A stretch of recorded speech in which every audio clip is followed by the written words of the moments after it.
Bienvenido a otro episodio del podcast de Todos Eléctricos, donde hoy vamos a hablar de alguien que tiene que ver mucho con la movilidad eléctrica, pero quizás más bien del lado que nos da la energía que necesitamos para mover los vehículos. David García Mancera, responsable de desarrollo de negocio de New Mobility en Mueve. ¿Eso es correcto? Así es. Gracias, Lars, por la invitación. Un placer estar aquí contigo y compartir este espacio. Pues gracias a ti por venir aquí. La verdad es que yo colaboro con Mueve en varios pequeños proyectos, pero tenía ganas de invitar a alguien aquí que nos explique un poco todo este cambio, porque Mueve, antes conocido como Cepsa, que correcto. Cepsa es una ya institución, ¿no?, en España, que lo conocemos desde hace décadas. Pues casi 100 años. Casi 100 años. De historia, ¿no?, tenía Cepsa. Entonces, de repente, os da así, a lo loco, por cambiar el nombre de la empresa. No ha sido de repente. No. Esto es un hito dentro de una historia que ya tiene tiempo, que empieza en 2022, cuando se anuncia la nueva estrategia de Cepsa, Positive Motion, en la cual se marcan distintos objetivos, con el principal de convertir a Cepsa en líder europeo en energías sostenibles. Vale, porque nosotros cuando asociamos Cepsa, pues gasolineras, estaciones de servicio, petróleo, literalmente, ¿no? La P en Cepsa era de petróleo. Eso es, y eso fue uno de los motivos del cambio de nombre, ¿no? Pero la transformación que se marca en la estrategia es radical y se quiere transformar la compañía en molécula sostenible, y eso pues conlleva prescindir del petróleo en algún momento. De hecho, hoy ya hemos vendido el 70% de los activos de extracción y producción que teníamos en 2022. A ver, entiendo que, por supuesto, es una transición. Correcto. ¿Que nos va a llevar cuántos años? Bueno, pues yo siempre hago el mismo ejercicio, ¿no? Depende un poco del negocio, porque has comentado, pues a Cepsa se la conocía por las estaciones de servicio, ahora se conocerá por las estaciones de servicio Moeve, pero es mucho más allá la empresa. Tiene muchos más negocios que también se van a convertir a sostenibles, ¿no? Empezando por lo que eran las refinerías, que ahora conocemos como Energy Parks, que se van a instalar los dos mayores electrolizadores de Europa para producir el hidrógeno verde, que en buena medida vamos a consumir para nuestros propios procesos. Estamos construyendo ya la mayor planta de biocombustibles del sur de Europa, se están invirtiendo en plantas de biometano, y las estaciones, además de transformarlas, estamos instalando una de las mayores redes de recarga ultrarrápida. Esto es paulatino en el tiempo, es decir, nos vamos a adaptar a las necesidades que haya del mercado y sobre todo lo que nos pidan los clientes. Es un poco lo que estamos construyendo, lo que los clientes quieren, nos piden y estimamos que van a pedirnos los próximos años. Claro, porque no se puede tirar el negocio para levantar otro. Hay que dar el servicio que requiere los clientes a medida que vamos cambiando a, ¿cómo lo llamabas? Positive Motion, ¿no? Positive Motion, correcto. Efectivamente, es lo que estamos haciendo, transformando, en el caso nuestro concreto, las estaciones de servicio para ir ofreciendo estos servicios que el cliente nos demanda. Pero a día de hoy hay mucho cliente que demanda combustible fósil, aunque vamos introduciendo bios, pero también hemos incorporado la recarga porque ya hay clientes de recarga, como bien sabéis, y este año pues cada vez más, afortunadamente, y nos estamos preparando para esta demanda que viene, ¿no? Y un poco en base a las previsiones que hay en el mercado y un poco a lo que la regulación nos va a marcar para los próximos años. Claro, porque tenéis un negocio que hay que sostener, y si mañana no podemos decir, pues todo el mundo coches eléctricos y todo el mundo, porque todavía existen, el 98% de los coches que se mueven con combustión todavía, ¿no? Correcto, yo siempre hago el mismo ejercicio, sí, ¿no? En España se venden 1 millón de vehículos de coches al año. Más o menos, unos 25 millones más o menos de vehículos en España. Si cumpliéramos el objetivo del PNIEC, que en 2030 hubiera 5,5 millones de vehículos eléctricos, lo cual parece un poco difícil, complicado, por el tiempo que queda. Sí. Pero si en ese punto se empezasen a vender el 100% de vehículos eléctricos, necesitaríamos al menos 20 años para sustituir todo el parque. Claro.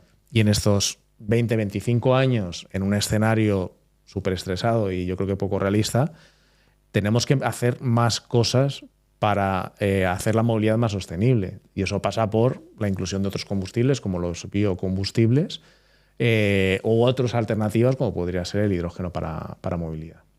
Cuéntame sobre los biocombustibles, porque es algo que yo no conozco mucho y la verdad es que lo veo con un ojo muy crítico, porque me da la sensación de que puede que incluso justifique utilizar combustible cuando deberíamos movernos en otra dirección, pero vosotros lo veis en otra forma. No, nosotros al final nuestro posicionamiento es ofrecer lo que el cliente nos pide. La transición al vehículo eléctrico para vehículo ligero y de pasajeros, nosotros creemos que no hay ninguna duda. Simplemente la duda que hay es el plazo en el que se realizará. Y mientras tanto tenemos que empezar a descarbonizar. Es nuestro planteamiento. Y un biocombustible, al final, la huella total de carbono que tiene ese biocombustible se reduce en un 90%. Y es un primer paso, una primera aportación que tenemos para reducir estas emisiones. No consideramos que será la definitiva. Yo personalmente no lo creo. Lo decidirá el cliente, pero bueno, también es cierto que la regulación va a empujar a que eso no lo sea. También la tecnología eléctrica yo creo que ya no tiene ninguna duda. Y yo creo que hemos pasado de un estadio de nos obligan a transicionar al vehículo eléctrico a yo quiero un vehículo eléctrico. Porque las ventajas que ofrece en todos los sentidos y sobre todo el avance tecnológico que supone, yo creo que ya no hay ninguna duda. Y los que Nos está pasando un avión justamente por encima. Yo seguro que se mete un poco en los micrófonos y me da que no es eléctrico del todo. No, la aviación va a ser complicado, ¿no? Y de hecho la existencia de los biocombustibles también se justifica por estos sectores que no se pueden electrificar. A día de hoy, por lo menos con la tecnología que hay, nadie se plantea que un avión se pueda llenar de baterías y pueda volar con un motor totalmente eléctrico.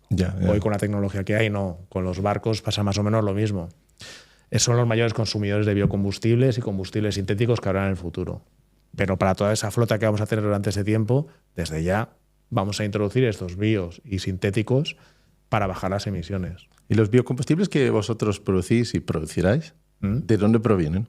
Bueno, son biocombustibles de segunda generación y provienen pues, de materia orgánica que no se ha cultivado para un uso primario como puede ser la alimentación. Es decir, se ha cultivado o son residuos que no eliminan esa materia del ciclo normal de uso que puede ser la alimentación. Es decir, no dejo de producir para alimentación para fabricar biocombustible. Digamos que no estamos quitando maíz o lo que sea para hacer biocombustible. Correcto. Son cultivos o residuos específicos para este uso. ¿Y se puede producir lo suficiente de ese tipo de combustible como para satisfacer la demanda de clientes que necesitan sus coches a combustión para moverse o va a ser una Nosotros pequeña consideramos parte? que en la transición a la electricidad, que va a haber parte en la cual vamos a introducir los biocombustibles, vamos a tener capacidad suficiente como para cubrir buena parte de la demanda que pueda haber en España y parte de Europa para la movilidad, pero siendo conscientes de que esa parte se irá reduciendo. Y otros sectores como el marítimo o el aéreo lo irán incrementando. Y además hay opciones que se están usando ya. Tú ya no te acordarás, pero cuando ibas a una gasolinera y echabas a lo mejor gasóleo, hay una sigla que es B7 o E5 la gasolina. Ajá. Eso implica la B7 es el 7% de biocombustibles, 5 es el 5% de etanol verde, que ya bajan las emisiones en lo que todo el mundo echa, ¿no? Y eso es una solución, por lo tanto, intermedio, que puede durar X años o décadas o lo que sea, hasta que se sustituya toda la flota. Pero al final, el objetivo por lo menos para el vehículo particular o el transporte particular en vehículos, es la electrificación. Nosotros lo tenemos claro. O sea, está claro, vemos claro que el futuro es ese. El futuro es la electrificación con baterías. No dejamos de ver el hidrógeno como un vector de almacenamiento de energía, pero siempre en un motor eléctrico. Y es nuestro plan está construido en eso, que en algún momento el 100% de los vehículos en España, en Portugal, los mercados en los que estamos, sean eléctricos.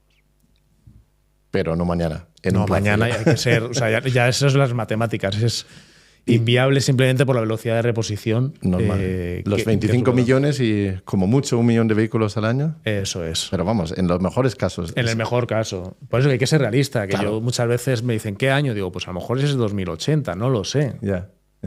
No, a mí una crítica típica de la movilidad eléctrica es que no hay puntos de recarga o potencia o lo que sea para que todos los coches sean eléctricos. Digo yo, ojo, en el mejor de los casos nos planteamos en 2050 para que todo sea eléctrico. Así que danos tiempo para ya evolucionar el sistema también, ¿no? Correcto, y es en lo que estamos trabajando, ¿no? Operadores como MOEVE no trabajamos para la demanda de hoy, que no hay, es muy baja. Trabajamos para la de los próximos años y la de los siguientes. O sea, nuestros planes van a muy largo plazo y estamos previendo el crecimiento de esta red y estamos previendo efectivamente que a día de hoy no hay la potencia suficiente o no es fácilmente accesible de todas las ubicaciones.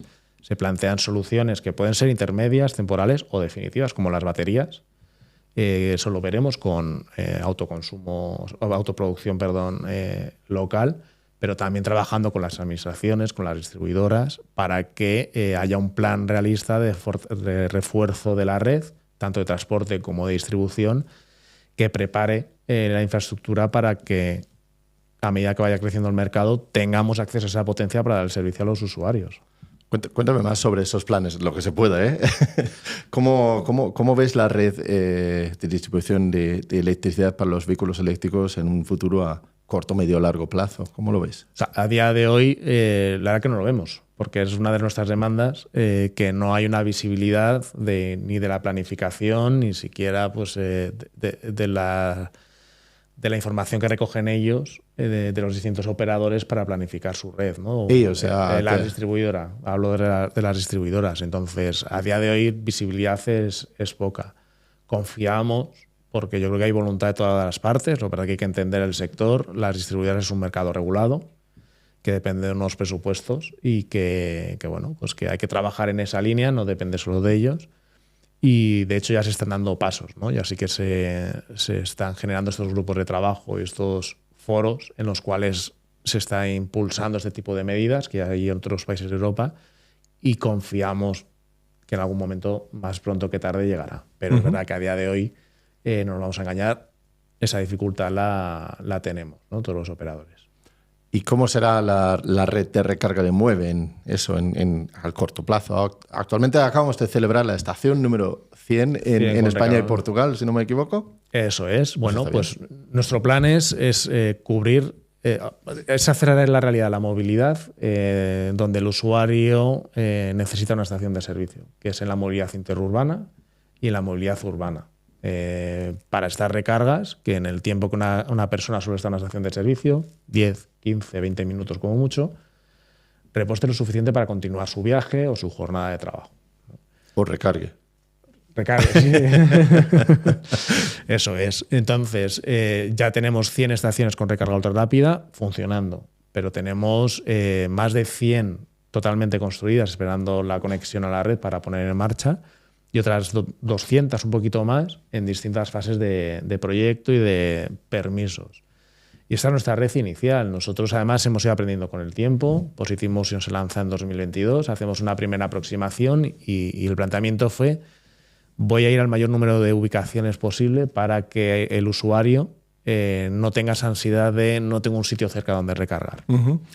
Es verdad que nuestro planteamiento inicial pues iba con 1 o 2 plazas de recarga ultra rápida en todas las ubicaciones, y en este tiempo hemos aprendido. Hemos aprendido de los usuarios que les hemos preguntado, tanto nacionales como de otros países más avanzados, ¿no? Que hemos visitado y hemos estado reunidos con asociaciones de usuarios, con otros operadores, y nos han dado las pistas de cómo evoluciona el mercado. Y al final el usuario no solo quiere un punto de recarga cerca, quiere un punto de recarga donde tenga garantizada una disponibilidad tanto por funcionamiento como por número de plazas disponibles. Entonces hemos cambiado ya la aproximación, hemos revisado nuestro despliegue de red, hemos reducido las ubicaciones, pero las queremos hacer más grandes. Y es en eso en lo que estamos trabajando. Eso me gusta. Yo cuando voy viajando en coche eléctrico, una de las cosas que me gusta es filtrar cuando voy con prisa. No siempre es así, pero digo, ahora tengo que llegar a un destino y el destino es lo importante. Suelo filtrar por los que tienen 4 o más estaciones también, porque sé que van a estar libres siempre, uno. Y en el peor de los casos, que pasa una vez al año o una vez cada 2 años, que estén ocupados, voy a esperar muy poquito. Pero si hay 1 o 2 estaciones, igual me toca esperar más, o incluso si los veo en una aplicación que estén libres, pues si aparece una persona justamente antes que yo, pues ya me ha fastidiado, ¿no? Pues totalmente, y eso lo hemos aprendido pues a medida que hemos ido siendo nosotros usuarios y hemos ido hablando con otros usuarios y viendo otros países donde la demanda es mayor, y ya estamos trabajando en ello. Ya de hecho La estación que estuvimos celebrando el hito de las 100, que ya tiene una alta demanda, tenemos 2 plazas, pues en breve podremos aumentar las plazas para evitar ese problema que comentas, ¿no? Que llegue un cliente y se encuentre la plaza ocupada y sus 20 minutos se conviertan en 40. Claro, que eso ya puede fastidiar. Yo he visto en esa estación, que es el de Yucatán de Sí, Madrid, eso es. que lo utiliza mucho de VTCs y taxistas también, porque si trabajan intensamente o varias personas con el mismo vehículo, necesitan una recarga quizás en su horario de descanso o algo así. Eso es. La idea es un poco, ¿no? Y ese tipo de servicios es lo que buscan. Pues en las horas que tienen menos actividad, que aprovechan para descansar, para tomarse un café, para ir al aseo, o incluso para comer.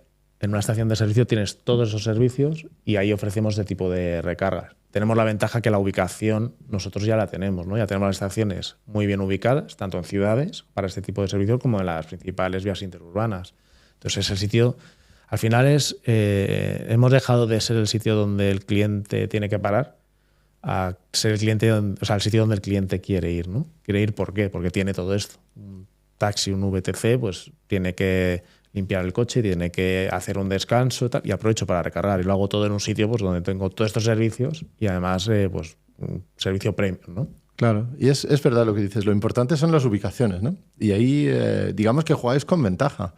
Como Cepsa lleva 100 años haciendo una red de repostaje y ahora es cuestión de coger muchos de esos sitios y cambiar para que sean sitios de estaciones con servicio con su recarga, ¿no? Eso es un negocio que ya conocemos y lo que estamos es adaptándolo. Y la adaptación inicial es dar las energías que el cliente quiere que antes no teníamos, como la recarga eléctrica. Uh-huh. Y he visto que, bueno, tú lo decías antes, que no es exactamente lo mismo repostar que recargar. Requiere otros, pues, más puntos o otras dinámicas, ¿no? También es una oportunidad de negocio para Moeve, ¿no? Sí, o sea, bueno, al final tenemos una estación con todos los servicios y lo que queremos es ofrecerlo al cliente lo que realmente quiere, ¿no? Es decir, y de hecho hay discusiones y podemos tener discusiones internas o debates de, oye, pues a lo mejor nos interesa que el cliente esté más tiempo para que consuma más. No, porque no, yo el servicio que quiero dar es el que quiere buscar un cliente en una estación de servicio. Y efectivamente, pues tenemos una oferta de restauración, de tienda, que encantados de que los clientes la aprovechen. Y efectivamente es pues es también un negocio para Moeve, pero no es solo la clave del despliegue, ¿no? Nuestra estrategia va muy orientada al cliente, muy orientada a lo que quiere y que con esa adaptación que hacemos a las necesidades del cliente, darle los servicios que realmente necesita o está buscando. Porque la potencia de carga es algo que os enfocáis mucho en ello, ¿no? ¿Tiene que ser siempre 150 claro, o más? Sí, o sea, nuestro despliegue son 150 por cada plaza o más. ¿Vale? Entonces es como empezamos hace 3 años, que la tecnología de los puntos de recarga pues se imponían los 150 o 300 kilovatios. En ese tiempo ha evolucionado, nosotros también, ¿no? Ya los nuevos proyectos los estamos planteando pues con 200 kilovatios por plaza y con más número de plazas disponibles para recargar, ¿no? Claro. Y nuestras actualizaciones de las estaciones existentes también irán por ahí. Y mejor eso que tener unos cuantos de 50 kilovatios, aunque atrapáis el cliente más tiempo, pues mejor ofrecerles la velocidad de recarga que realmente necesitan. Es lo que quiere el cliente. O sea, sí. Yo no conocemos muchos clientes que quieran estar 1 hora en una estación de servicio. Sí, yo creo que los 50 kilovatios tiene sentido en otro tipo de ubicaciones, donde el cliente está un poquito más tiempo y probablemente tuvo sentido hace unos años.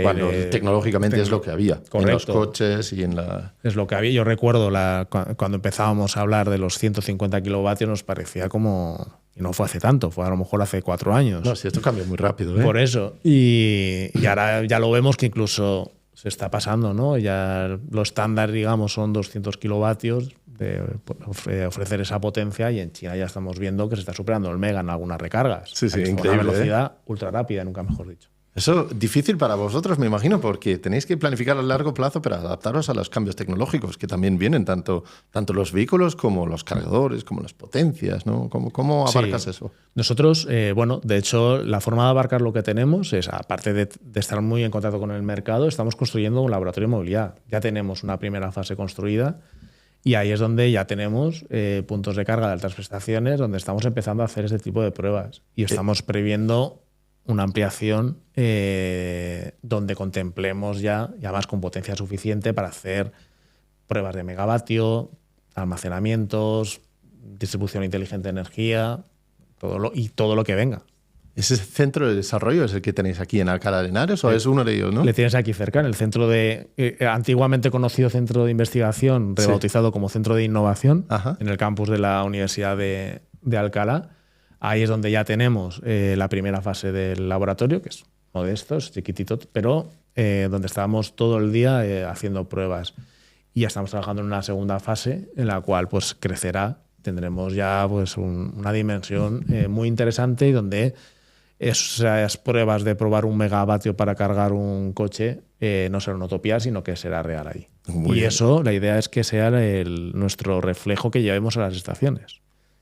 Así que no solamente implementáis también las tecnologías, también estáis intentando, o por lo menos desarrollándolos internamente para intentar ser más punteros en ese... Sí, queremos estar, porque al final es lo que comentas, y viendo los plazos de ejecución de un proyecto, que desde que empiezas y lo pones en marcha son 3 años, tienes que estar preparado. De hecho, nuestras estaciones, los centros de transformación están preparados para mucha más potencia de la que estamos ofreciendo, porque ya preveíamos en el momento que lo lanzábamos que en algún momento necesitaríamos más potencia, ¿no? Y la iremos poco a poco adaptando. Y aquí igual, o sea, queremos tener la flexibilidad de si hay una nueva tecnología o sistema o lo que fuera que hay que implantarlo, probarlo, cerciorarnos e implantarlo en las estaciones. Y otras tecnologías más, digamos, disruptivas o menos vistas, como puede ser, por ejemplo, la carga inductiva, temas que vamos viendo, que se están viendo, queremos probarlo y estar preparados para No hay ello. que descartar nada de antemano, ¿no? A día de hoy no.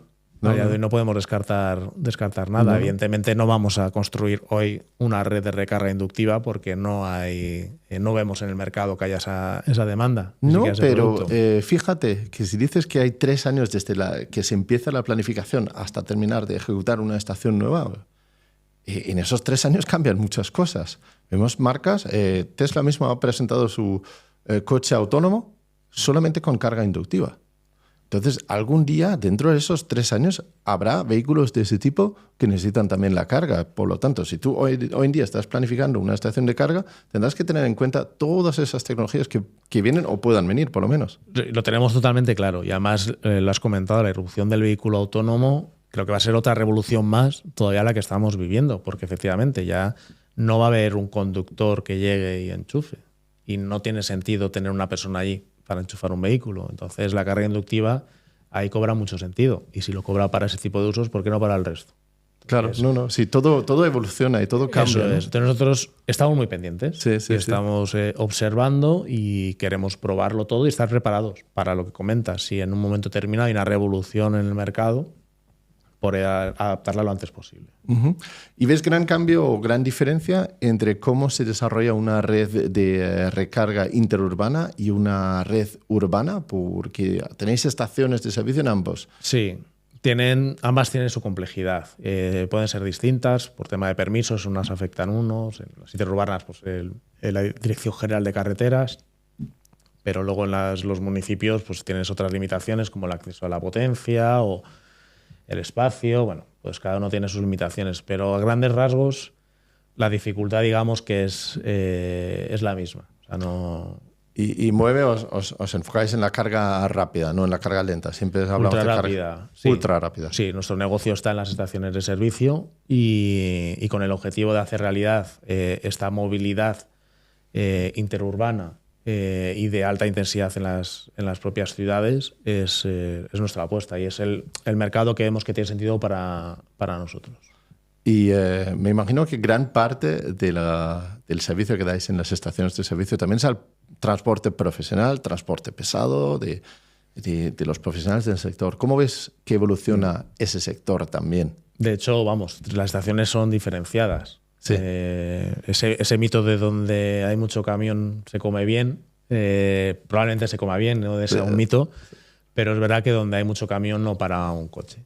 No es que sean incompatibles, pero se evitan, ¿no? Y a día de hoy hay una red de estaciones dedicadas para el transporte pesado.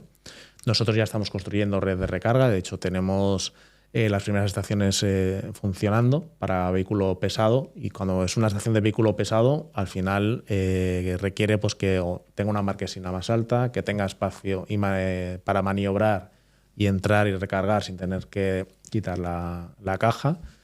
Y además una potencia pues, más alta, ¿no? Ya estamos hablando ya de al menos 300 kilovatios por plaza.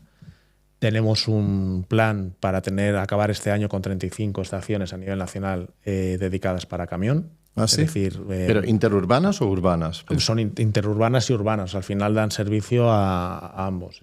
Algunas son urbanas y otras están en las principales rutas interurbanas. Y de hecho es donde tiene sentido este tipo de recarga, ¿no? Porque al final el camión va a recargar en su base o la base de su cliente, va a salir totalmente cargado, pero en mitad del viaje va a tener que hacer una carga de apoyo. Eso para camiones que hacen rutas interurbanas.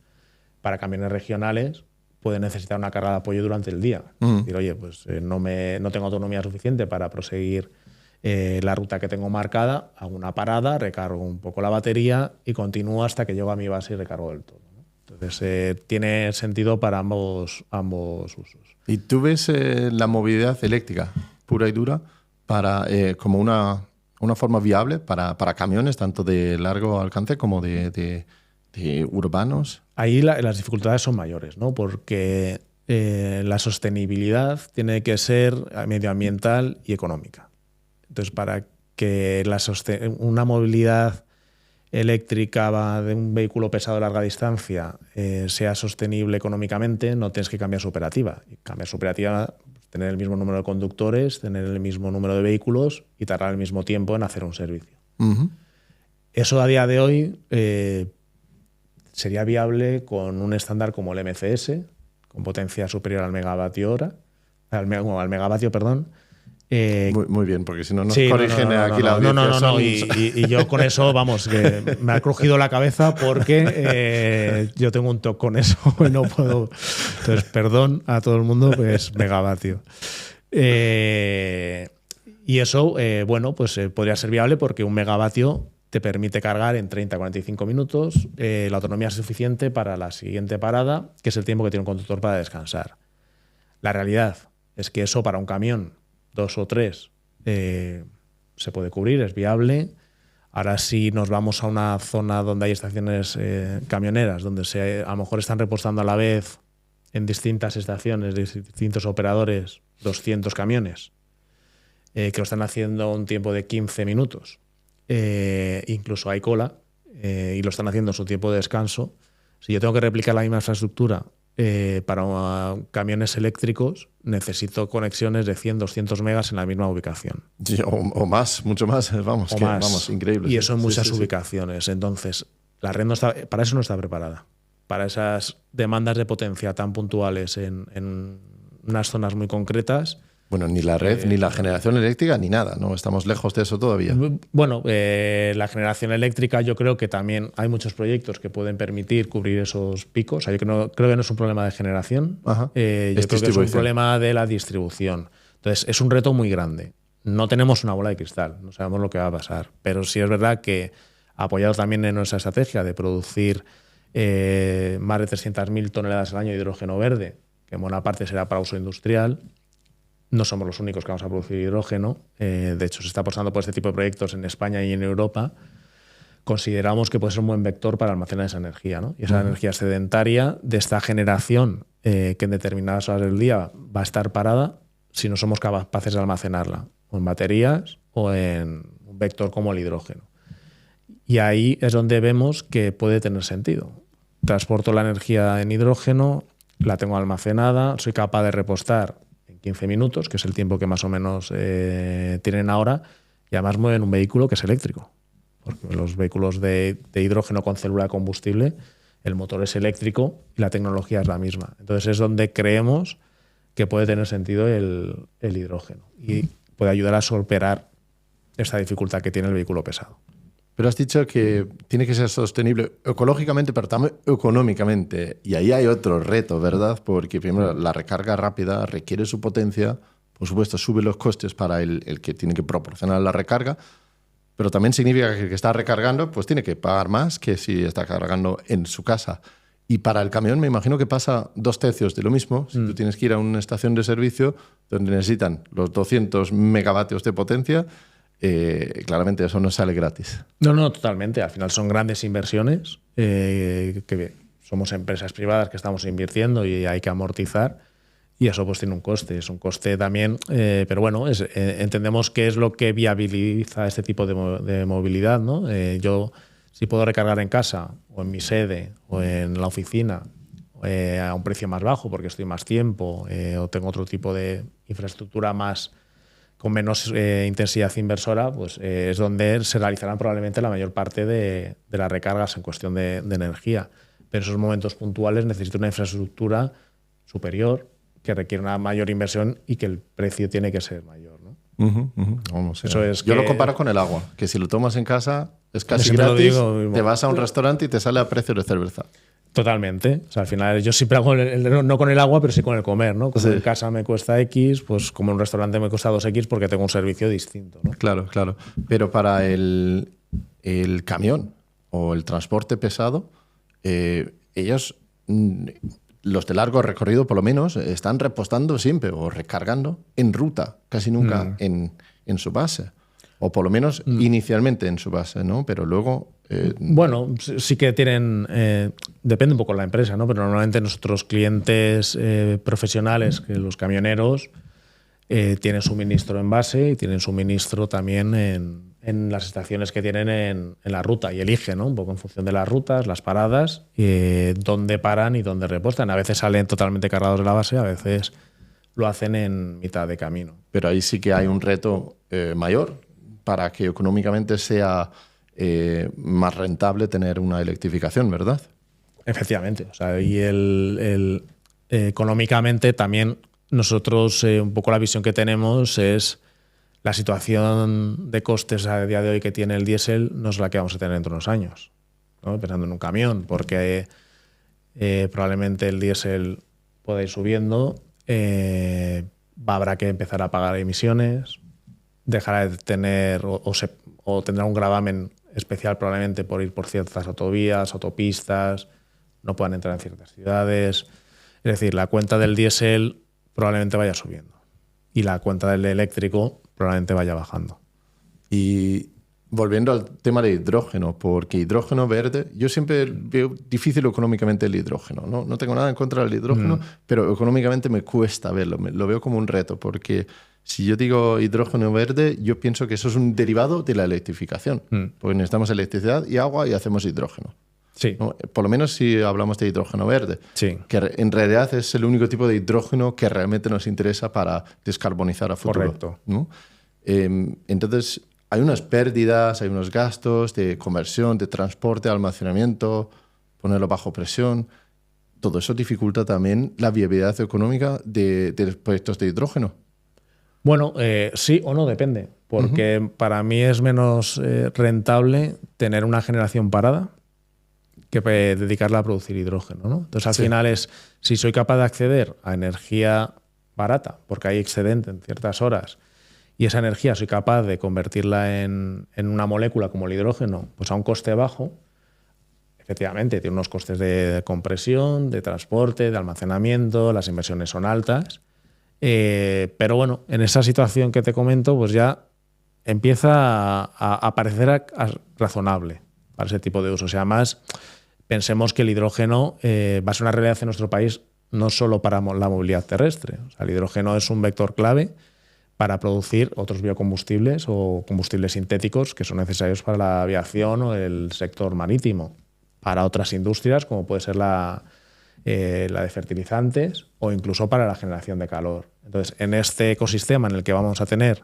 una gran producción de hidrógeno verde, está previsto que el coste de producción del hidrógeno baje lo suficiente como para que sea una alternativa interesante en la movilidad terrestre también. No, me parece interesante porque si miramos hidrógeno versus kilovatio hora de electricidad es difícil competir, pero si miramos hidrógeno versus tirar los kilovatios hora o no producirlos, pues entonces ganamos cero dinero con la electrificación y algo con el hidrógeno, ¿verdad? Y ya no es solo eso, o sea, también un poco, si vamos a la situación anterior en la cual yo soy una empresa de transportes y para hacer el mismo recorrido necesito unas horas más, eso me implica tener más conductores o incluso más vehículos, porque no puedo recargar en ese tiempo que tenía antes predeterminado, no me encajan esos 45 minutos.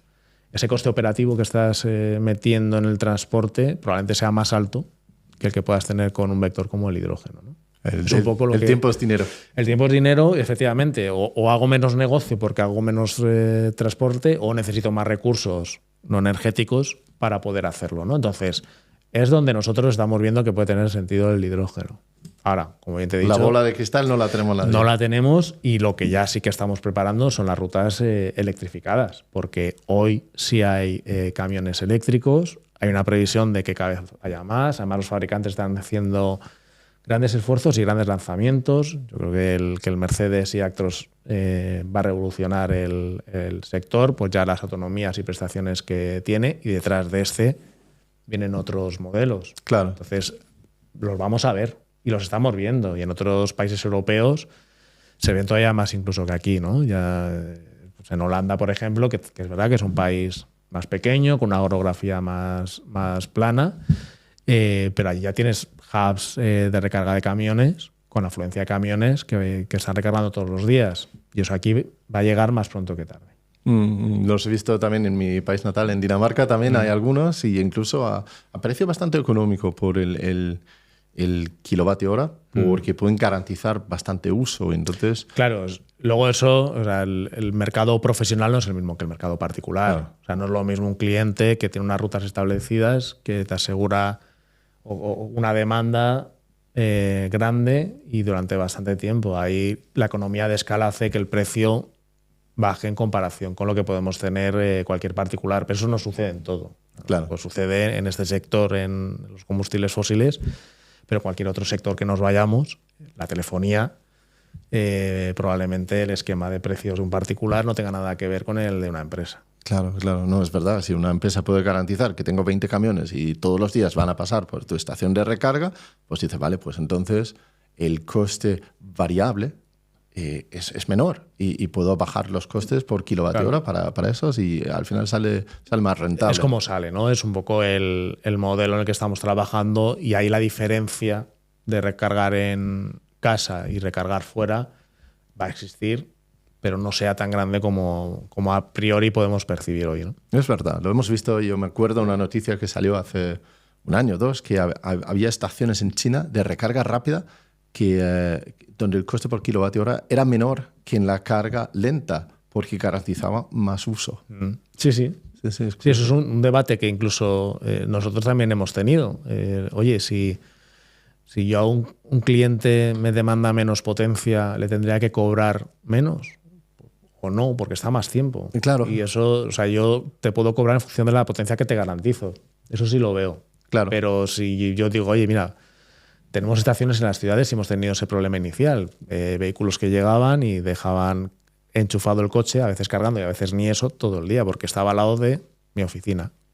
Entonces, pues ese tipo de actuaciones que no fomentan el buen uso de la movilidad eléctrica, claro, queremos evitarlas, ¿no? Y queremos evitar, pues yo controlo la potencia del coche, venga, que me cargue a 3 kilovatios, aunque esté conectado a un cargador de 150. Y lo dejo todo el día cargando, y al final, pues para mí eso es antinegocio, ¿no? Claro, y además, para el resto de usuarios, pues tampoco es interesante, porque van a ver que una plaza está ocupada todo el día y no van a poder usarla, ¿no?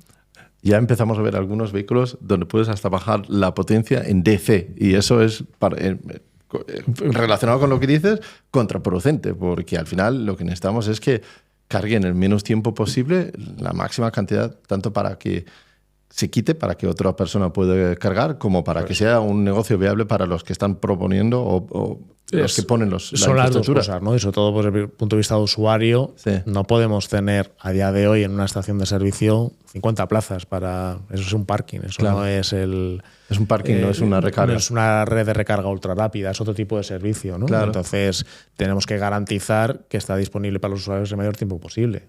Vale. No solamente hacéis estaciones de recarga o estaciones de servicio, también estáis metidos en todo tipo de transporte y energía ahora. ¿Y con Mueve cambia algo de eso? ¿Cambiáis también el enfoque con el transporte marítimo? Has mencionado aviones y cosas así. Eso cambió con Positive Motion. O sea, Mueve, el cambio de la marca Mueve es un hito dentro de la estrategia, ¿no? Y tiene un sentido claro que pese a que Cepsa era una empresa con casi 100 años de antigüedad, con una marca muy reconocida y muy querida por los clientes, Cepsa era compañía española de petróleos. Si nuestra estrategia, la clave es dejar de trabajar con petróleo, trabajar en esa línea y trabajar con moléculas sostenibles y electrón verde, mantener la palabra petróleo en la marca, pues no tenía todo el sentido del mundo. A pesar de que la mayoría de la gente no sabe que la P era de petróleos, ¿eh? Sí, que yo lo he puesto en LinkedIn y la gente dice, ¡ay, pues no lo sabía! Bueno, pues nosotros sí. Y luego también por el sentido global de la estrategia. O sea, nuestro mercado principal ha sido España, también estamos en Portugal, en México, en Marruecos y otros negocios como la química, líderes a nivel mundial. Y esa nueva estrategia ya rompe con esta localidad y ya sí que nos quiere posicionar como líder europeo en moléculas verdes. Entonces hay que romper también con esa localidad de España. Y ahí surgió uno de los tantos motivos como para cambiar la marca. Eso se definió cuando se lanzó la estrategia y se ejecutó pues, cuando las personas que deciden estas cosas pues, lo consideran oportuno.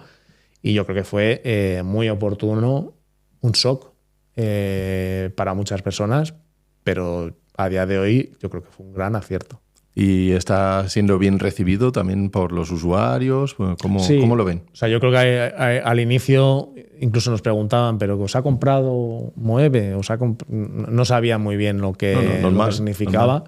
Pero poco a poco se han ido dando cuenta que es una transformación, y además no solo del nombre, ¿no? Porque estamos aprovechando las estaciones de servicio, que es la parte más visible, a transformarlas por completo.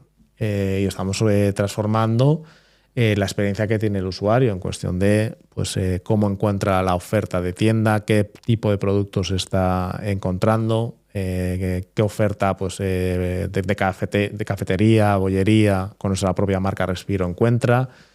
Estamos cambiando la oferta de restauración también, y todo eso en una estación que tiene un lavado de cara, un remodelado, que más que un lavado de cara es bastante importante, ¿no? Entonces, ya cuando el usuario va a la estación que hemos cambiado, se da cuenta que es la misma empresa, pero no es el mismo sitio. O sea, ya es un sitio donde, oye, pues aquí me planteo entrar, ir al aseo, sentarme a tomar un café, revisar mis emails, comer. Ya la experiencia empieza a cambiar, y eso es lo que los usuarios están percibiendo y dicen, no, esto tiene algo más que el cambio de nombre, ¿no? Creo que también es importante que sea algo más que el cambio de nombre, ¿no? Se habla a veces en estas situaciones del greenwashing y hay que evitarlo, ¿no? No hay que simplemente cambiar el nombre y ahora somos todos verdes y ecológicos y todo, ¿no? Hay que hacer una serie de cosas detrás de no solamente cambiar el nombre, ¿verdad? Totalmente, ¿no? Y eso, o sea, yo creo que ya se han dado pasos previos al cambio, ¿no?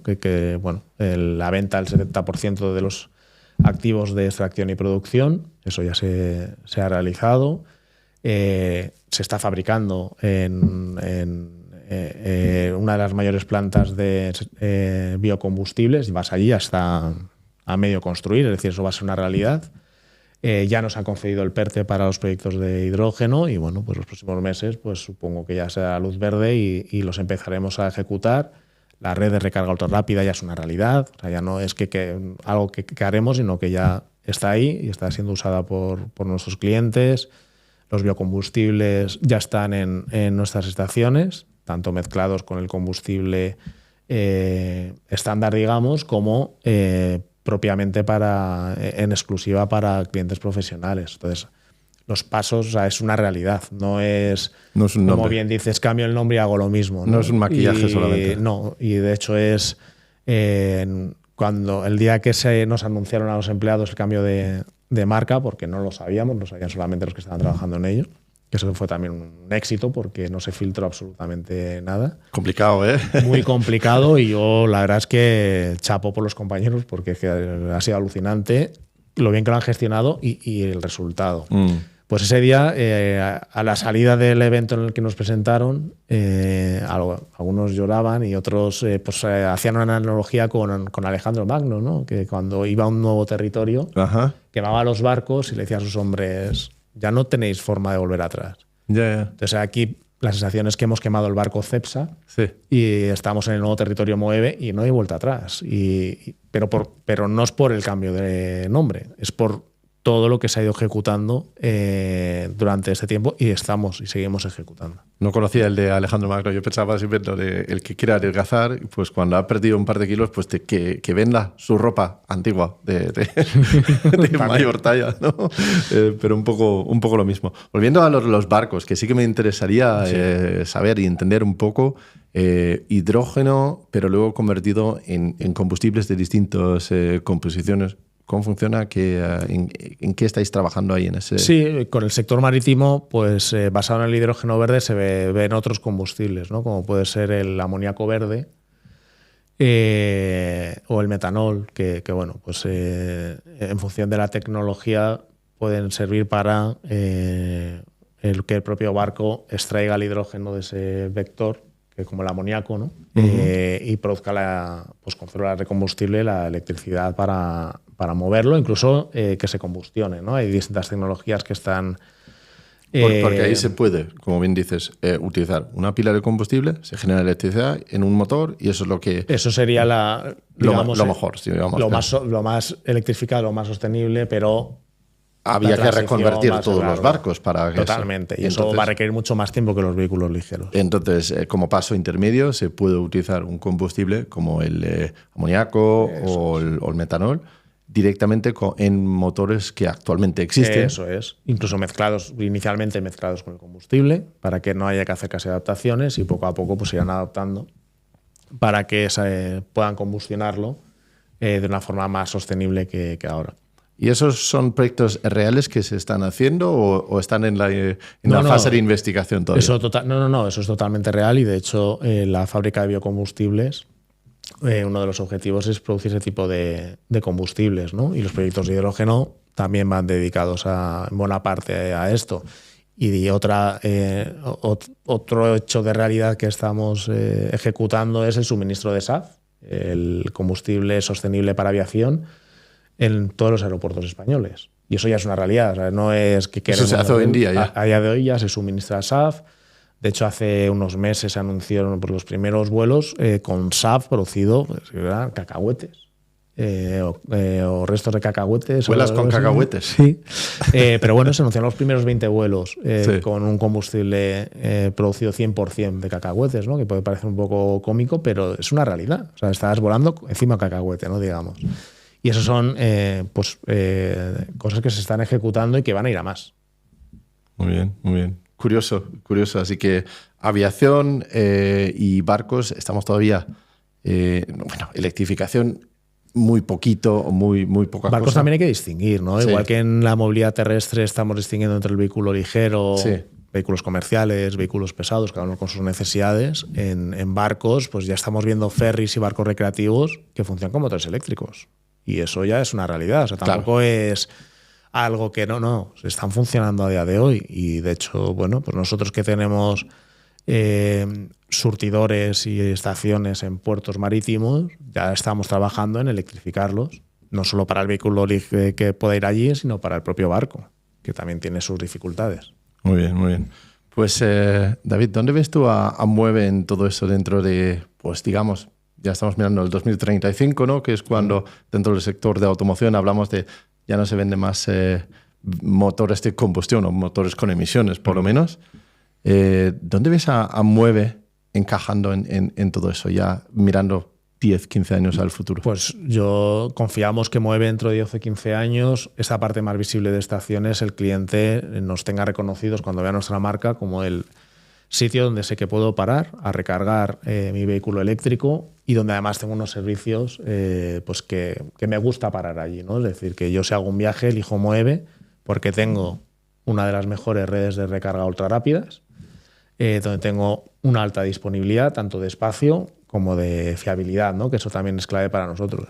Y además, no, desde luego, yo lo sé porque como viajero de coche eléctrico prefiero un punto fiable antes que uno gratis. Prefiero totalmente la seguridad de que puedo cargar. Y eso es clave para nosotros. O sea, sí. Nosotros lo tenemos en nuestro día a día muy monitorizado y tomando medidas para mejorar esta fiabilidad. Trabajamos con los principales proveedores de hardware y con los principales proveedores de software para asegurar que eso así sea, ¿no? Entonces, basados en esa fiabilidad, en esa disponibilidad y en esa experiencia de usuario, que es lo que queremos ofrecer, pues que Moeve sea, pues te voy a poner el ejemplo de Holanda otra vez, ¿no? Que cuando tú viajas por Holanda y ves las marquesinas de alguna empresa, sabes que allí siempre tienes un sitio para recargar, pues eso esperamos que suceda en España y en Portugal con Moeve. Fantástico. Pues David, muchas gracias por venir aquí a contarme eso. Creo que tengo un poco más claro la idea de Moeve, tanto ahora como en un futuro, y me encanta ver cómo una empresa clásica, una empresa de más de 100 años de historia, ha cambiado o está cambiando, está en proceso de cambiar y ahora ve una oportunidad de negocio en esta nueva movilidad más sostenible, porque al final eso es lo que a mí me apasiona aquí y también observar que tenemos que ir todos juntos en esto, ¿no? No se puede decir que el petróleo es el enemigo, ¿no? Estamos aquí, esa reflexión es muy buena, ¿no? Estamos aquí gracias al petróleo, es decir, nos ha acompañado este tiempo y efectivamente ahora hay que transicionar y no podemos seguir con estos niveles de contaminación, de dependencia energética de otros países, ¿no? Como sucede concretamente en España. Tenemos que cambiar todo eso. Es una transición. Es una transición, no es un parón en seco y ahora hacemos lo otro, ¿no? Tenemos todavía que dar servicio a todo el mundo que necesita moverse con su vehículo de combustión y eso es una realidad. Eso es, esa es la realidad y bueno, pues en eso seguimos trabajando. Pues David, muchas gracias por venir y mucho éxito con este proyecto, lo vamos a seguir de cerca y a ver cómo evoluciona. Muchas gracias a ti, Lars, y a todo Eléctricos por estar aquí, un placer. Muchas gracias a vosotros, la audiencia, por escucharnos, por vernos. Nos podéis escuchar en cualquier plataforma de podcast o vernos directamente en YouTube. Así nos vemos la cara también, o por lo menos vosotros a nosotros. Gracias. Chao.